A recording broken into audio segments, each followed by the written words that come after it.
Mengapa kita perlu bergaul dengan Tuhan Yesus? Ini perlu kita pertanyakan dalam diri kita. Mengapa kita perlu bergaul dengan Tuhan Yesus? Apa kata bergaul itu? Nah saudara, kita perlu bergaul dengan Tuhan Yesus. Kita perlu mempunyai hubungan yang indah dengan Tuhan Yesus. Kenapa? Karena Dia penolong kita yang setia. Amin. Haleluya. Oleh sebab itu, jangan pernah kita dirusakkan oleh hal-hal di dunia ini yang mencoba bahwa kita, menghasut kita dengan pikiran-pikiran dunia ini. Kita akan menjadi orang yang sangat rugi dalam hidup ini. Oleh sebab itu, saya memilih judul ini, mengapa kita bergaul dengan Tuhan? Mengapa kita perlu bergaul dengan Tuhan? Karena disitulah Dia sumber kekuatan kita semua. Mari kita baca di dalam 1 Korintus 15 ayat 33 sebagai ayat kita. Firman Tuhan mengingatkan kita secara luar biasa supaya kita berhati-hati di dalam hidup ini. Ya, kita baca bersama-sama. 2, 3. Janganlah kamu sesat, pergaulan yang buruk merusak kebiasaan yang baik. Saudara, ini sebetulnya saya ingin katakan sekali lagi, pergaulan kita yang salah membuat kita menjadi orang yang salah dalam hidup ini. Demikian juga kita kalau bergaul dengan dunia ini, sepertinya gaul dunia ini ya memberikan janji-janji yang luar biasa, menjanjikan kemewahan yang luar biasa, menjanjikan segala sesuatu yang luar biasa. Tetapi pada akhirnya kita menjadi orang yang tidak pernah mengenal kebenaran itu lagi. Pada akhirnya semua itu menjadikan kita tidak pernah mengenal kuasa lagi. Oleh sebab itu saya merasa Tuhan, saya berterima kasih jika hari ini saya boleh melayani Tuhan. Saya boleh diberi kesempatan untuk melayani Tuhan. Saya diberi kesempatan untuk bergaul dengan Dia. Saya diberi kesempatan untuk mengubah hidup ini. Saya tidak akan pernah bisa mengubah hidup ini. Amin. Kecuali saya dekat dengan Dia, bergaul dengan Dia. Saya tidak akan pernah bisa menjadi orang yang luar biasa kalau bukan Dia yang menjadikan kita seperti itu. Amin. Nah, lalu saya teringat saudara, ini adalah sebuah kisah di Alkitab. Mengapa Nuh bisa menjadi orang yang benar dan baik pada zamannya? Ya, di tengah-tengah kejahatan yang semakin menjadi-jadi, sampai Tuhan pun berkata, aku menyesal.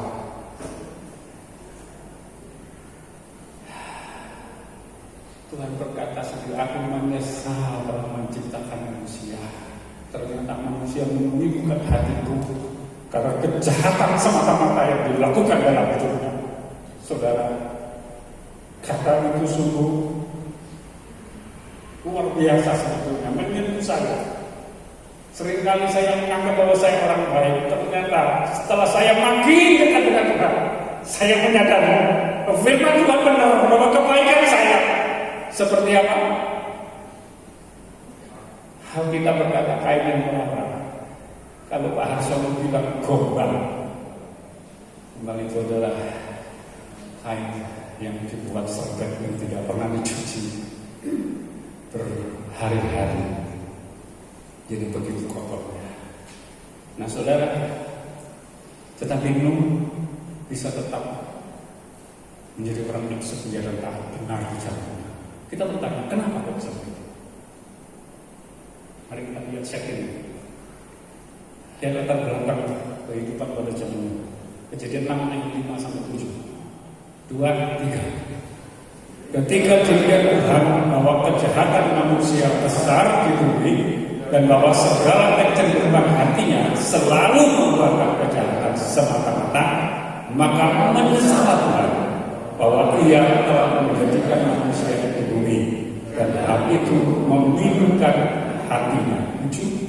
Berfirmanlah Tuhan, aku akan menghapuskan manusia yang telah menciptakan itu dari muka bumi, baik manusia maupun hewan dan binatang-binatang melata dan burung-burung di udara, sebab aku menyesal bahwa aku telah menjadikan mereka. Kalau kita melihat cerita di atas dan nasihat para orang tua dan firman Tuhan, Nuh seharusnya menjadi orang jujur, betul ya? Karena sekelilingnya orang jahat. Karena Nuh pasti berteman dengan orang-orang sekelilingnya. Gak mungkin Nuh gak berteman dengan orang-orang sekitarnya, ya kan? Nuh pasti berteman dengan orang-orang sekitarnya. Tetapi pertanyaannya, nah ini, mengapa Nuh tetap menjadi orang yang tak bercacat celah? Ini pertanyaan juga harusnya ada dalam diri kita. Harusnya kita sekarang ada di dalam dunia sama dengan kondisi Nuh, bahkan makin parah. Harusnya kita bisa untuk tetap hidup benar di hadapan Tuhan. Amin. Bisa. Nah, kita akan melihat bagaimana caranya.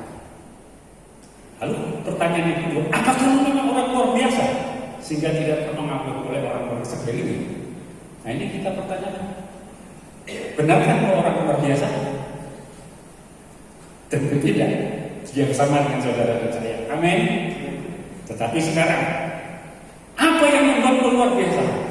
Ternyata yang membuat luar biasa bukan orang yang luar biasa, tetapi pilihan lah yang luar biasa, yang berdampak pada kehidupannya sehingga bisa membawa ia menjadi orang yang luar biasa.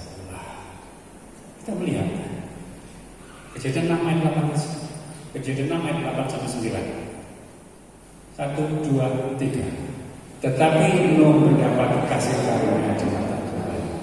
Inilah yang Nuh. Nuh adalah seorang yang benar dan tidak berkata di antara orang-orang sejamannya. Dan Nuh itu hidup bergaul dengan Allah. Itu kuncinya. Jadi kenapa Nuh mendapat kasih karunia Tuhan? Karena Nuh memilih, dan pilihannya ini sungguh sangat luar biasa. Pilihannya ini sungguh menentukan hidupmu ke depan. Pilihan saudara hari ini juga menentukan kehidupan saudara ke depan. Jadi bukan orang yang luar biasa. Amin. Juga bukan orang yang terbuat dari besi, yang tidak terpengaruh oleh kondisi sekitarnya. Artinya kalau orang terbuat dari besi kayak robot, gak punya perasaan, jadi dia tidak bisa terpengaruh, ya kan? Kita sebagai manusia biasa pasti terpengaruh. Kalau begitu secara logikanya, setiap orang percaya pastilah orang benar dan baik, betul? Saya bawa saudara ke logika. Logikanya kalau kita seperti itu, berarti orang percaya, logikanya setiap orang percaya pastilah orang benar dan baik. Betul, harusnya betul. Amin. Tapi ternyata saudara melihat kenyataannya tidak. Loh, tidak setiap orang percaya itu benar dan betul. Amin. Harusnya secara logika itu mengatakan bahwa orang yang percaya kepada Tuhan harusnya hidupnya benar dan benar. Amin. Tetapi kita dapati ternyata orang yang percaya belum tentu hidupnya benar. Lalu salah yang mana? Firman Tuhan yang salah? Tentu tidak. Yang salah adalah sikap kita. Kenapa? Saya akan katakan kepada saudara, karena banyak orang percaya kepada Tuhan, tetapi hanya sebatas konsep di pikirannya. Saya sering mengatakan kepada saudara, kekristenan itu bukan sekedar agama ritual. Kekristenan bukan sekedar agama yang berbicara secara ritual saja, tetapi kekristenan berbicara berjalan bersama dengan Allah. Bagaimana saudara bisa berjalan dengan Allah kalau tidak benar? Bisa? Saya yakin tidak bisa. Jadi kekristenan risiko. Itu sebabnya kenapa Yesus mengecam orang-orang ahli Taurat, orang-orang Farisi.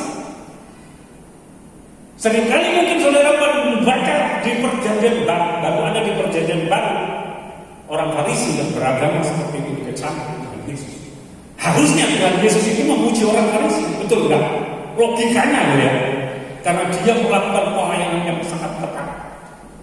Ternyata ketika Tuhan Yesus datang ke dunia, Allah yang menjadi manusia yang kita kenal sebagai Tuhan Yesus, ternyata tidak pernah sedikit pun memberikan ujian kepada orang-orang Farisi dan Farisaeus. Kenapa?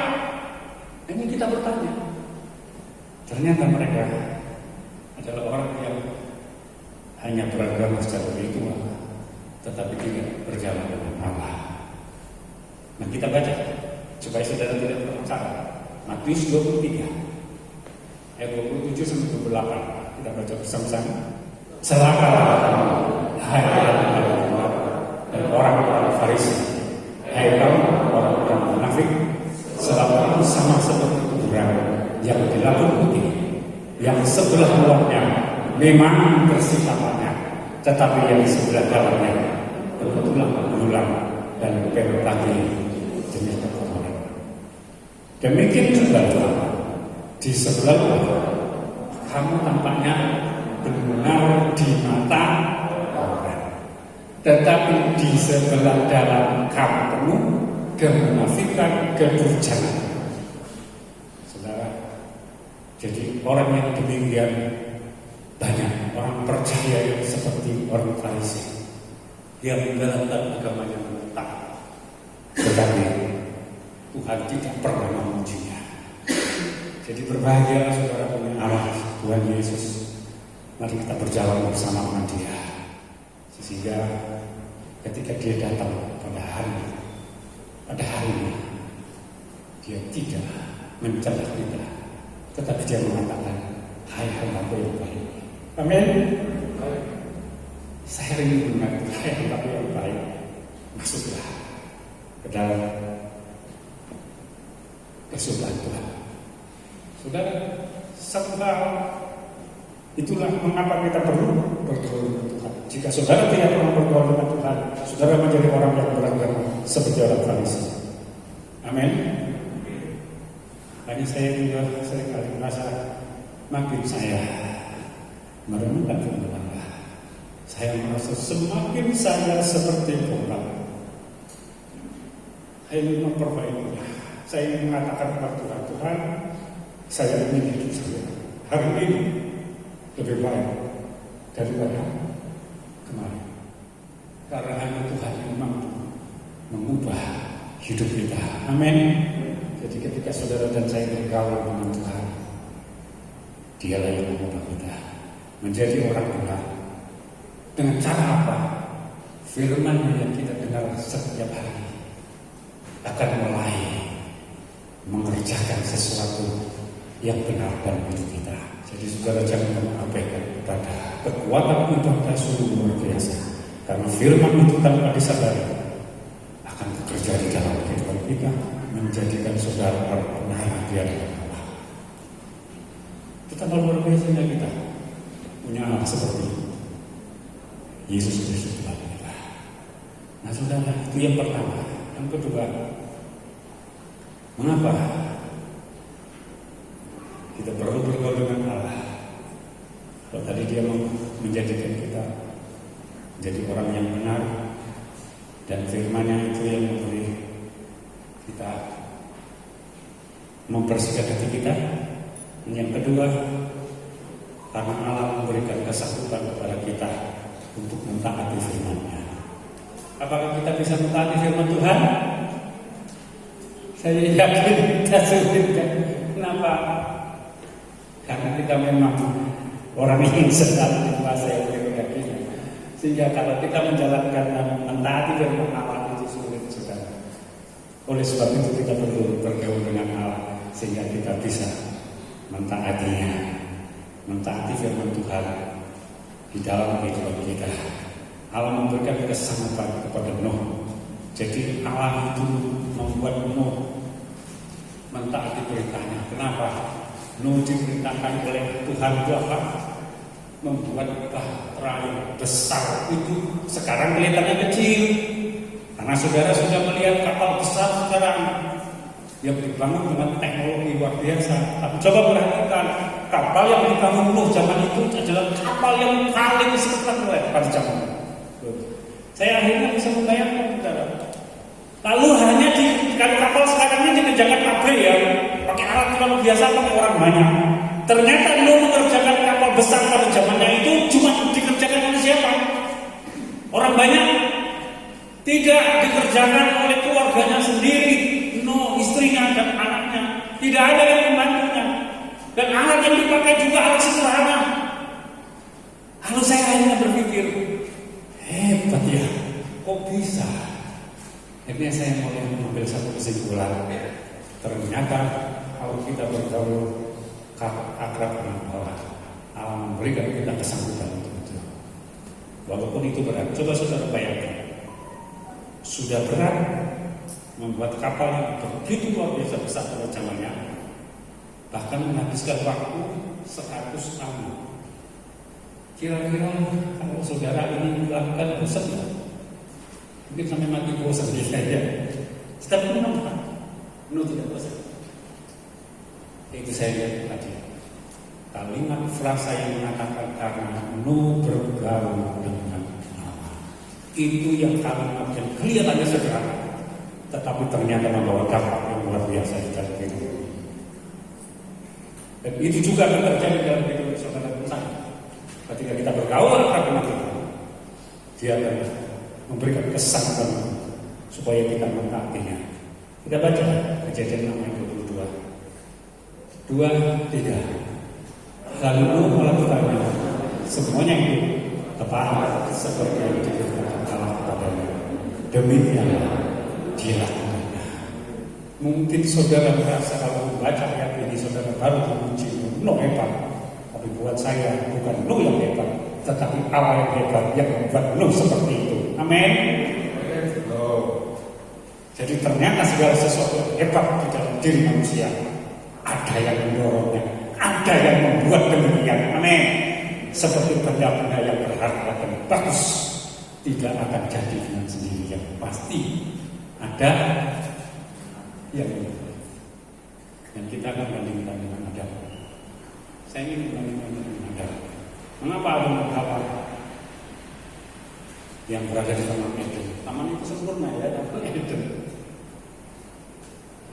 Tapi mereka jatuh dalam dosa.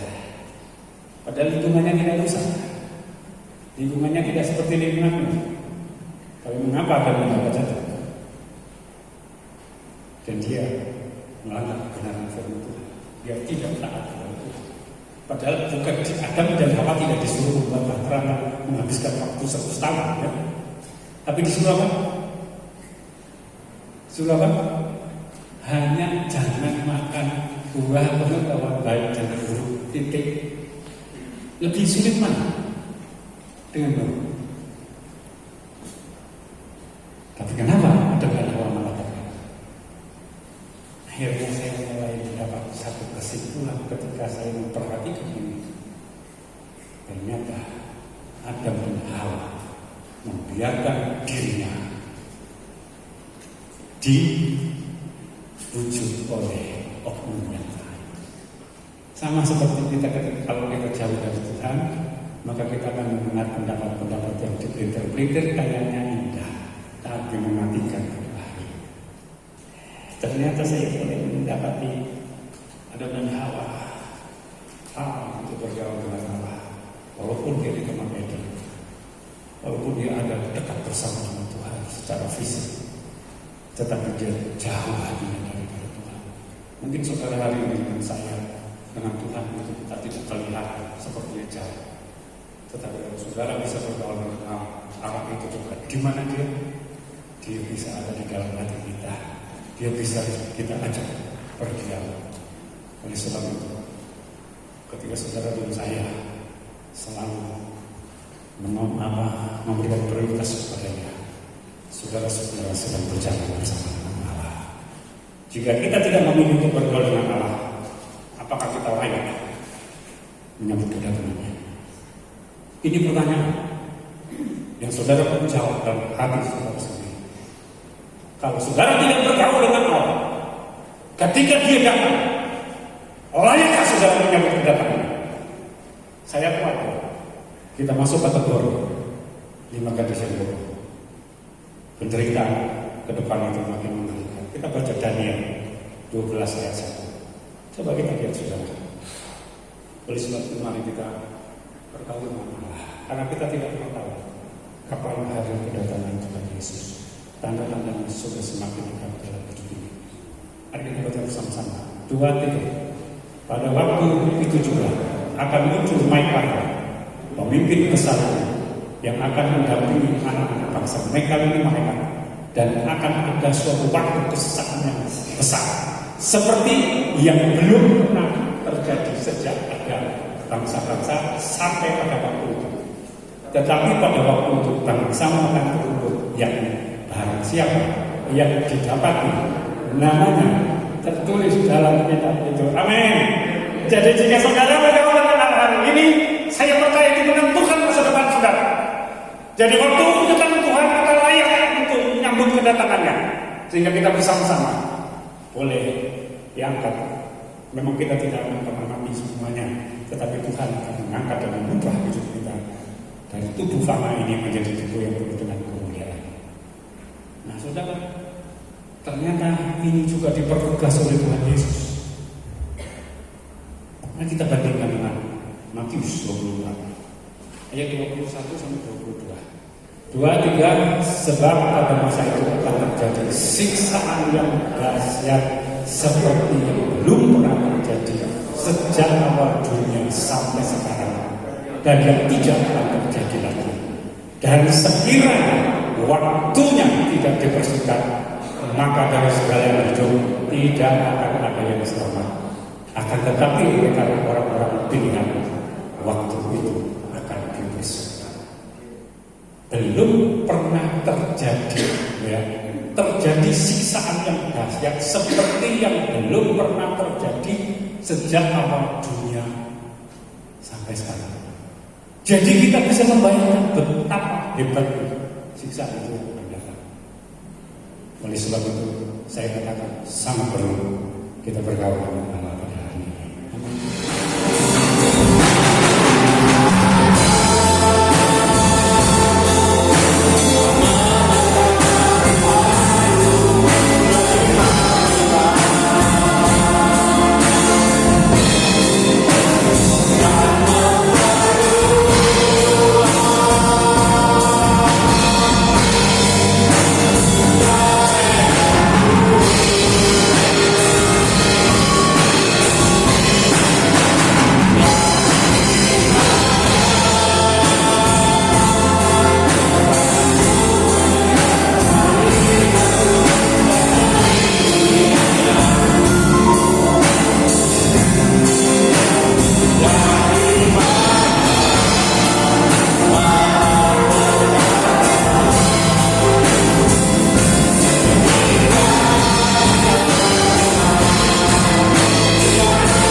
Saudara, tulanglah dengan damai sejahtera Allah yang berlimpah-limpah, dan kekuatan Allah yang berlimpah-limpah akan tetap menopang kehidupan saudara dan saya.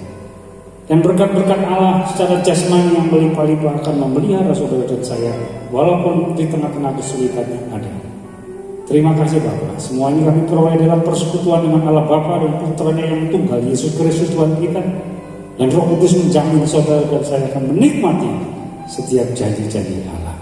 Di dalam nama Tuhan Yesus Kristus kami mengucap syukur. Haleluya. Yang percaya boleh katakan amin.